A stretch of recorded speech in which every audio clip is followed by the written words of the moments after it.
Good morning all of you. आज का हमारा टॉपिक है Ohm's law. Ohm's law electricity वाली यूनिट का एक मोस्ट इम्पोर्टेंट टॉपिक है। इससे बहुत सारे क्वेश्चंस बनते हैं। ओम्स लॉ क्या होता है? Define Ohm's law. Ohm's law क्या है? ओम्स लॉ के अकॉर्डिंग अगर किसी कंडक्टर की फिजिकल कंडीशंस को चेंज ना किया जाए, फिजिकल कंडीशन से मतलब है यहाँ पर हमारा उसकी लेंथ, उसकी मोटाई, उसकी चौड़ाई, उसका टेम्परेचर, ये सारी चीज़ें मीन्स अगर किसी भी कंडक्टर की फिजिकल कंडीशंस को चेंज ना किया जाए तो उसमें से होकर के बहने वाला करंट उसके पोटेंशियल डिफरेंस के डायरेक्टली प्रोपोर्शनल होता है। जैसे if physical conditions of a conductor does not change, यानी कि किसी कंडक्टर की फिजिकल कंडीशंस को अगर चेंज ना किया जाए, कंडक्टर का मतलब वो कोई भी चीज़ जिसमें से होकर के हमारा करंट फ्लो हो रहा है, और फिजिकल कंडीशंस का मतलब मोटाई, उसकी चौड़ाई, उसका टेम्परेचर, ये सारी चीज़ें।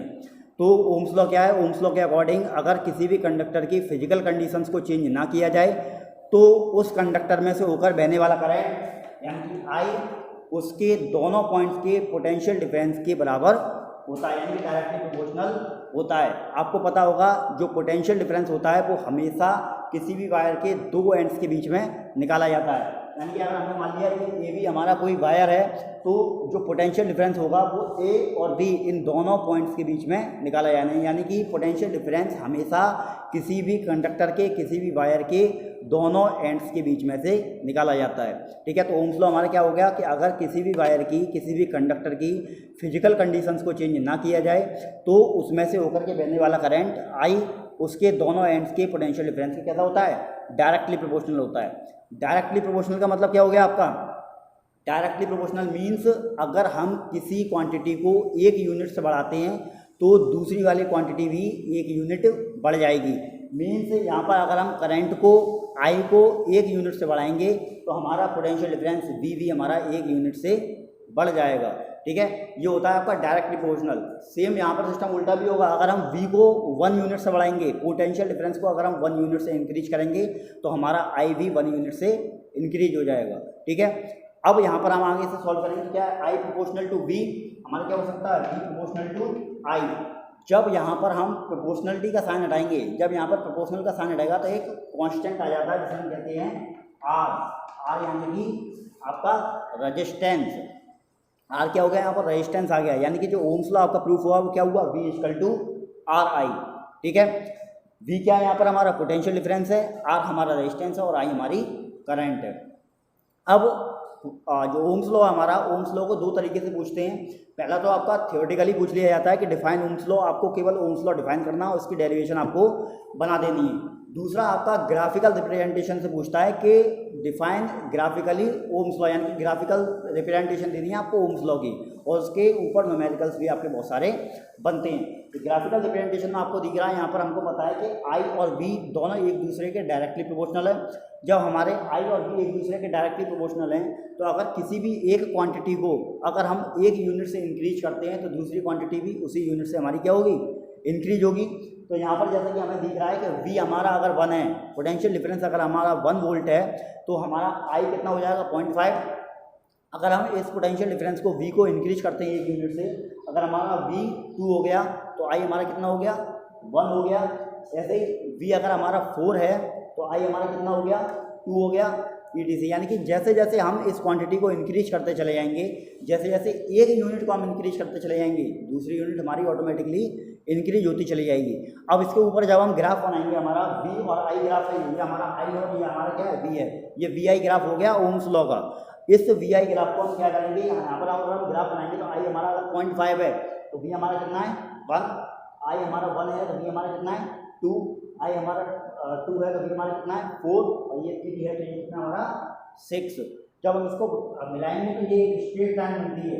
ये स्ट्रेट लाइन हमारी क्या प्रूफ करती है? ये स्ट्रेट लाइन हमारी ये प्रूफ करती है कि I और B एक दूसरे के डायरेक्टली प्रोपोर्शनल होते हैं। डायरेक्टली प्रोपोर्शनल का मतलब एक क्वांटिटी इंक्रीज होगी तो दूसरी क्वांटिटी भी ऑटोमेटिकली क्या होगी? इंक्रीज होगी। ठीक है, अब आती है इनकी यूनिट्स की बात है। यूनिट्स वैसे तो हमको पता है कि वी पोटेंशियल डिफरेंस है, पोटेंशियल डिफरेंस की यूनिट क्या होती है आपकी वोल्ट, आई आपका करंट, करंट की यूनिट आपकी एम्पियर। अब यहाँ पर जो कांस्टेंट आ रहा है इन दोनों के बीच में वो आ रहा है आर। आर क्या आपका रेजिस्टेंस, रेजिस्टेंस की यूनिट क्या होती है आपकी ओम।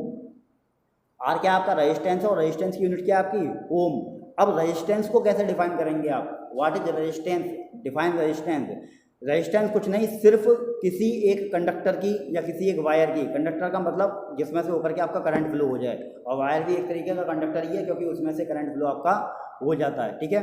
तो किसी कंडक्टर की एक वो प्रॉपर्टी जो उसमें से होकर बहने वाले करंट का अपोज करती है, मीन्स किसी भी कंडक्टर की एक वो प्रॉपर्टी है जो उसमें से जो करंट बह रहा है उस करंट को बहने से रोकती है। जैसे हमने मान लिया कि ये हमारा कोई वायर है, ये हमारा कोई वायर है या कंडक्टर है, तो इसमें से जो करंट फ्लो होगा वो इसमें से होकर के बहने वाले करंट का अपोज करेगी, यानी कि इस कंडक्टर की एक वो प्रॉपर्टी जो इसमें से बहने वाले करंट को रोके, यानी कि इसमें से जो करंट बह रहा है उसको बहने से इसमें से रोके।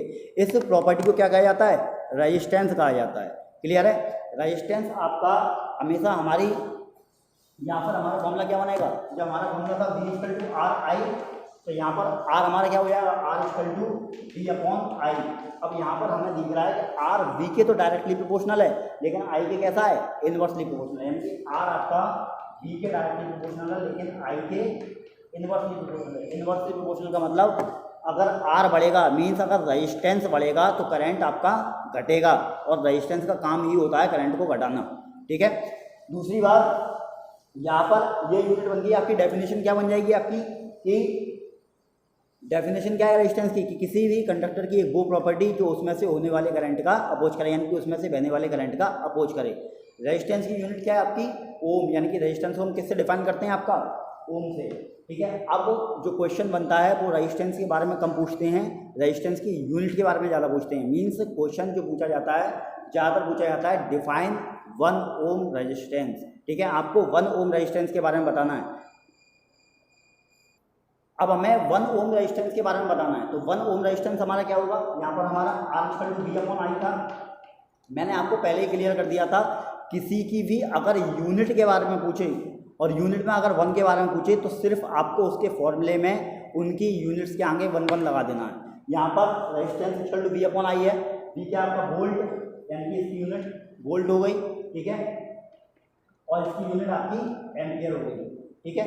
अब यहाँ पर वो ओम के बारे में नहीं पूछ रहा, वो आपको 1 ओम के बारे में पूछ रहा है, तो 1 ओम के लिए आप क्या करेंगे, इनकी यूनिट्स के आगे भी आप 1 1 लगा देंगे।